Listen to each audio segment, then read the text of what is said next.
It's right up there with Mick Flair. Yeah, he tells Can't tells us all the guy. same thing. Yeah. All right, let's rock on the Pandora. Go ahead. Okay, so I get out of the Army and what to do, so I went to work at Prescolite where my mom was, but I couldn't stay there because my uncle was a superintendent. So I went to work at Thrifty Drug, Boren Brothers on Doolittle Drive.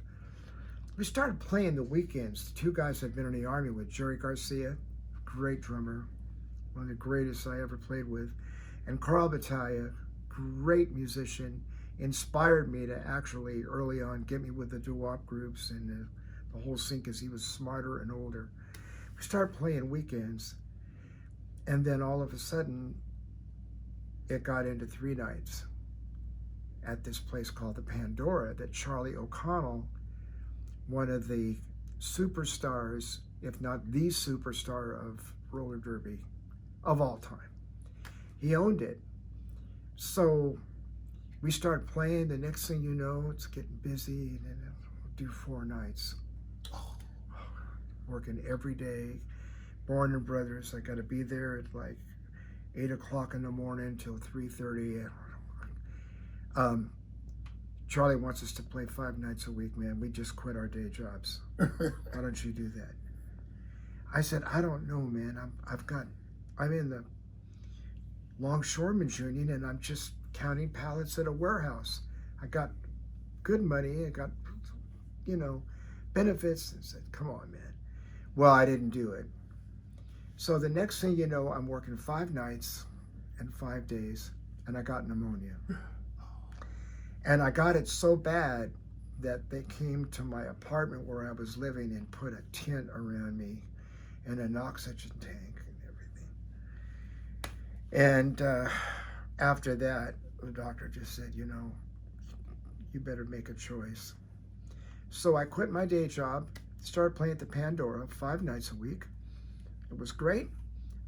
Charlie treated us great. The place is packed. Celebrities from the sports world would come and see Charlie. Ben Davidson, the Raiders, all those guys, they were all friends and everything. And these people really made a lot of money for Charlie because they all drank. And they would set the house up. Ben Davidson on a weekend would set the whole house up. So anyway, make a long story short, we go to San Francisco, did our hippie thing. And then we cleaned up, we got a good manager, went to Broadway and did 6 shows a night. 7:30 to 1:30 in the morning at the top of Broadway. It was really all show, right? Routines and everything. We went back to the Pandora, and Charlie had to bail on the business because they wouldn't let a sports figure own a liquor license. So I think that happened to DeBartolo or something, right? The 49er guy. So we bought the Pandora from Charlie. And right down the street from us was the roller rink. And Bill was doing shows there. So this is the beautiful part. The acts that would go there, like Van Morrison and the Animals and stuff, they didn't want to hang out at the roller derby area because there's nothing but kids there, and they wanted to go have a drink and smoke. So they go to the Pandora. So one night I go in to go to work, and my cocktail waitress, Kathy, says, Jim, there's a band here, a famous band. I'd like you to come over there and meet them, and maybe you should buy them a drink. Oh, sure. And it was Van Morrison and them. Oh, wow. So I sit down with Van Morrison, and he's going to play down at his place, right? And all I did was talk about the Beatles and the Stones with him. Later on, I just felt really bad because of the fact that I didn't really know more about him, but he was just in the band then. Gloria, that's all I know. Here Comes the Night, And the guitar player came up to me before he left and said something complimentary to me, because I'm playing some of these fast licks, and of course all that stuff was not like that in those days, right? Except maybe later on Jimi Hendrix or something. So we were up there jamming, and so that was what was neat, is Bill was down the street. Once in a while he'd pop in. That cartoon over there, that We Three Trio, you'll see it, that picture on the wall, there was a big neon sign of us out front and made out of glass. And that was the sign for, and it was lit up for the Pandora business, just the three of us in a trio. And it was great. You know, we were there, and, you know, I'd see people from Bill's place. Bill, like I said, would come in. You know, everybody came to the Pandora in those days. Sad ending, though, if you want to hear it. We had a partnership as a band, and that band was really successful, but a partnership was really, really challenging because you're not going to make everybody happy. One particular guy in the band really got more interested in running the bar and doing stuff like that than keeping up with the music and doing the shifts with us. He had to run this whole thing. And then we did some stupid things, like we suspended the liquor license so we could get underage people in there because we wanted to be cool and wanted to do the rock thing, right? Kind of like the roller derby, right? The roller rink, right? I mean, we wanted to play and rock and everything, right? And that celebrity clientele, you know. But then we kept the same business going, and it was packed. But we didn't have as many celebrities as Charlie used to have, you know, the big spenders. We wanted our friends. We wanted this kind of underground hippie thing that's really cool. We're young. We're not there. These people are great, but. And so one night there was a fight in the parking lot. Guys from the halfway house were over there, some biker guys. And the audience watched somebody get the shit beat out of him right in the front of the club, in the parking lot. And after that, I just slowly saw, with the presence of the bike thing, and then the people we had coming in, and then Charlie's big spenders aren't there. So we wound up selling the place and splitting up as a group. And we'd been together since junior high school. We'd been through the Army together. We had played at the Statue of Liberty in New York together because we won the World Finals in the Armed Forces competition. We'd done all that stuff together, and all of a sudden we broke up. So after that, I kind of went over in Sausalito and played in a 14-piece band for about a year before I got the next group, which was Friends, which went back to doing all the things that, you know, Jack London and all the great things that band Friends brought me.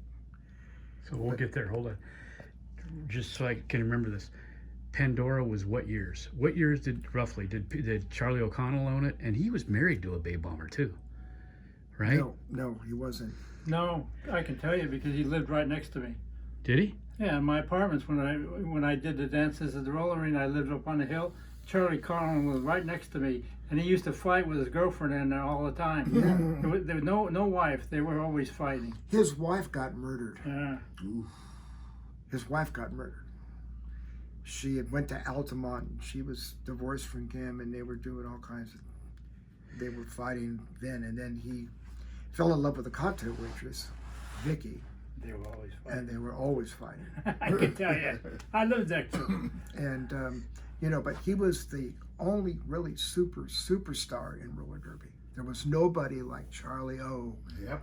I mean, he could jump over 4 people, you know, I mean, you know, but he was good to us. And he paid us really well. And when he was there, we played the songs he'd like, and he danced to it. And I'll never forget the songs he wanted to dance to and go out on the floor, and Dave Grohl, all those guys, stuff like that was on the radio, like I don't want to hear it, no more fussing and fighting, baby.